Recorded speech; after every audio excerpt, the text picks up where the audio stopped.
sul movimento che ricordiamo è nato più di 20 anni fa, sentiamo che cosa dice. Mi sembra chiaro che se si candida Umberto Bossi la partita è già chiusa, anche perché lo stesso Maroni ha annunciato che voterebbe per Bossi, tutti noi voteremo per Bossi. Lasciamo però che i militanti abbiano almeno la soddisfazione di vedere e di decidere, perché altrimenti i congressi li facciamo prima in TV e dopo nelle assemblee. C'è qualcosa che è cambiato, nel senso che è Maroni che ha dato la linea, prima volta che succede.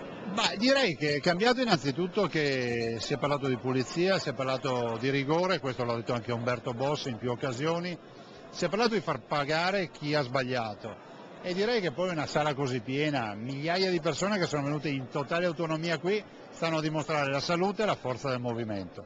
All'interno della Lega c'è ancora una questione Veneto, che voi lamentate di pesare un po' poco per quello che siete. Il Veneto ha il governatore, ha un sacco di sindaci. All'interno della Lega? All'interno della Lega le posso dire che la mia candidatura non esiste e questo è bene chiarirlo perché ho troppo rispetto per i veneti che debbono avere un governatore a tempo pieno e non a part-time. E a me sembra che il nostro statuto sia chiaro, noi siamo assieme, come diciamo spesso, da soli si fa prima, assieme si fa molta più strada e crediamo in questa sfida, che è la sfida della Lega Nord.